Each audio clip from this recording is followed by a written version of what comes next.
you know, and I didn't care about what people were saying. It was the fact that she knew the story, but she telling it in a negative way that got people talking. See, because what they didn't know about federal prison is that when you go to federal prison, you gotta work from the time you get there to the time you get out. Ain't no way around it unless you sick. So here it is, they saying this, but I've been working this whole time. The problem is that not only has I been working, prison, most of the jobs in prison don't pay you nothing. 12, 13 cents an hour. Yes, jobs that some of the jobs paid more and whatnot, but most of them, this is what they paid. It's like when I first got there. I got assigned to landscaping detail. Boy, landscaping, you go out every day cutting grass from 8 o'clock in the morning to 3 o'clock in the evening, afternoon. Now, you got paid once a month. And when you got your check for that month, that check $14, $15, $16. You know, but throughout my time of being there, I worked many jobs, you know, from being orderly. An orderly basically cleans up, you know, sweep, mop, wax floors, you know, take out trash. I had jobs in the warehouse. They had a commissary warehouse. Jobs at the power plant. Now, the power plant was considered a good job because they paid a little more. And basically what you did is walk around with your clipboard, you checking all the boilers, the temperatures and everything all day long. I had jobs at HVAC. HVAC, you know, heating and cooling. Now, the thing about this job is they teach you how to clean and fix AC and furnaces and whatnot. And the thing is that not only is it a job, but once you're there for so many months and you working, you can take this test and get a certification in HVAC, which I did that. But at the same time, I had jobs in food service. Now, I didn't have a regular job in food service. What I did in food service throughout the years of being in was that my job was to go in when different religious organizations had their special holy days. Okay? On their holy day, they would get special food to come in. And so I would come in at that time and cook this food. So it would be probably 5 or 6 different religious organizations that I would go in and do this for. But then one of the best jobs that I had in prison, I was a fitness trainer. Because when I went to prison, I'm 300 pounds. And it didn't take me long to lose a whole person getting myself in shape. So my last 3 years of prison, I taught fitness classes. It was the sweetest job ever. It didn't pay a whole lot, probably about $40 a month, maybe $50. But I had my own space. Like the room that we worked out in. They had went out and bought these real expensive exercise bikes because what I did was a spinning class. And they bought all the music that I wanted them to get. We had the stereo system. And I can go in here any time of the day. And I could just lock the door and chill out with my feet up at my desk and listen to music all day.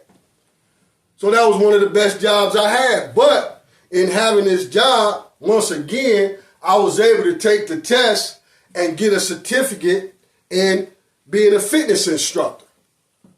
Now, one of the best jobs that they had, though, best paying jobs, they had a factory. Every federal prison has factories, just about everyone.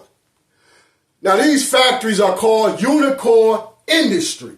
Unicorn Industry makes and sells everything you can imagine.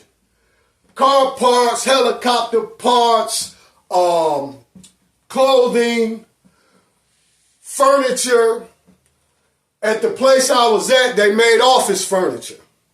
Now, to give you an idea of the kind of money that they made having this factory in prison, the place that I was at, they was turning profits of $800,000 to $1.2 million a month. Every month. That's what we got paid. When I was working there, I made $100 a month. Now, mind you, this place is set up and being ran just like a factory that's out here in the world. The only difference is the normal supervisors, foremen, is prison guards. And all the employees are inmates.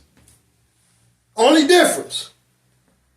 Now, so the thing about it is that if it was some other guys I know who have been in prison a long time and they've been working for Unicorn a long time, they have what is called longevity. Some people been in there 10 years, 15 years, and been working at Unicorn for many years. So they paycheck $200, $250. I even heard some people $300. And just like in the world, they offer overtime.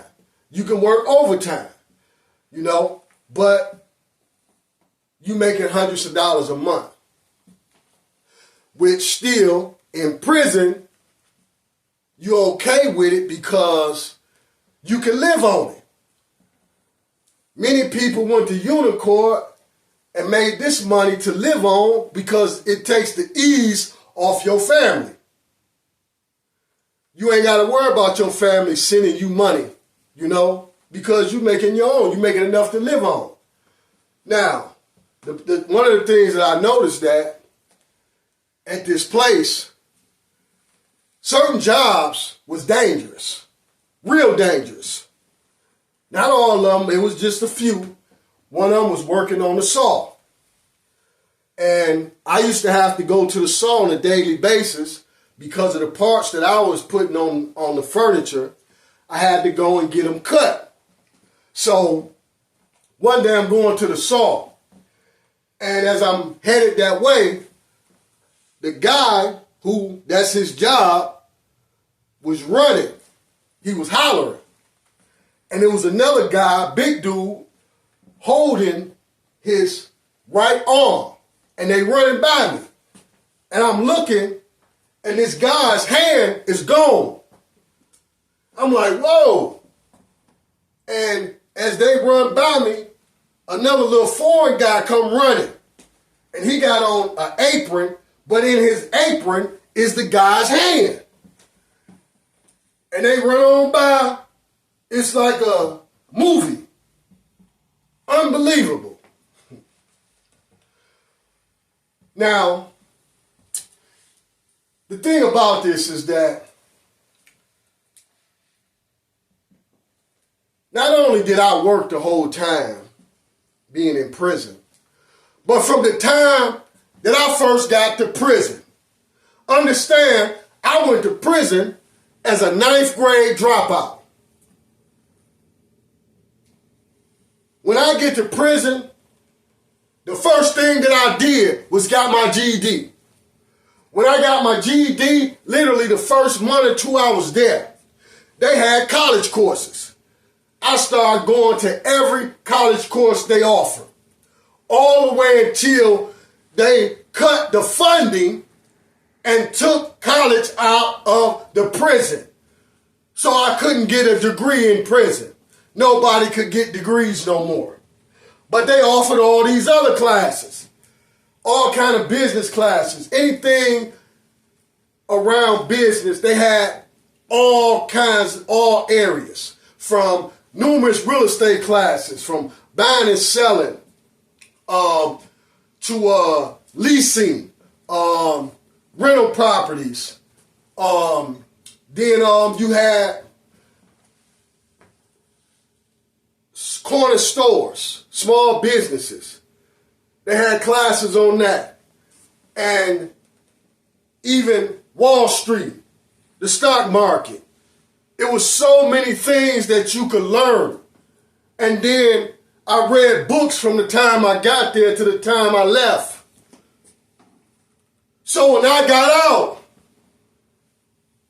in my mind, I had prepped myself for the world and not to have to deal with a situation of not being able to get a job. But here it is. This is what I'm faced with. And to make it 10 times worse, I got this fool that I'm married to stabbing me in the back.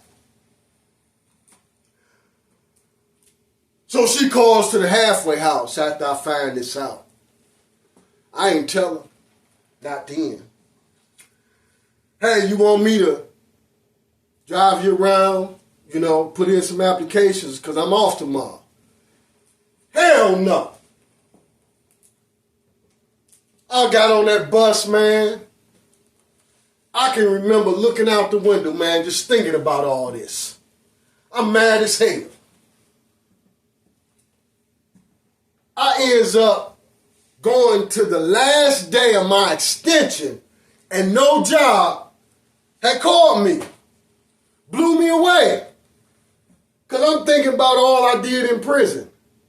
When I came home, I had my GED, I had these certifications, I had this whole stack of certificates. And won't nobody hire me. On the last day, somebody I knew somebody else that owned a little fish trailer. Well, food trailer, but they sold fish and chicken. And they needed somebody to work. And that's why I ended up getting a job at. Now, of course, I'm happy. I don't care about what they pay. None of that. I got a job. I ain't got to worry about them talking about they sending me back for not having a job. I don't care about nothing. I'm working. Now, I get this job, and I'm working. So a couple of months go by, and I'm noticing that because of the pay, they only paying like $6.25, $6.50 an hour. They can't keep nobody. And most of the guys who have been working there with me was always people older than me. But they ain't just get out of prison. I did. So I found myself being there from open to close. I'm working 50, 60 hours a week. And the halfway house takes 25% of my gross. But I don't care, it ain't bothering me. Lo and behold, my ex is going around telling people he got a job, but he ain't making no money. Blew me away. After everything I went through just to get a job, she going behind my back saying this. So I confront her about, what? Why is you sitting up talking about I ain't making no money after everything I went through just to get a job? She talking about, well, you can at least be out here still looking for a better paying job. I'm in the halfway house. How am I supposed to be out here still looking? Look at the situation. I got to be at work at 10. I got to catch 3 buses to work. So that means I got to be up and out most days between 7 and 8 o'clock to get to work at 10. And then if the last bus take too long, I just walk 15, 20 minutes the rest of the way instead of waiting on that bus. It's wintertime. I'm not complaining. So why is it a problem for you? You know, look at the situation.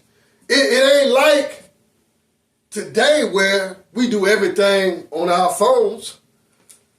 Even back then, it was not a whole lot of places that you could fill out an application online. Most of them wanted you to still come in, fill out an application. I don't even have time because when I get off work, 8, 9 o'clock, I got 2 or 3 buses to catch back. So when do I got time? So I'm really getting angry and frustrated already.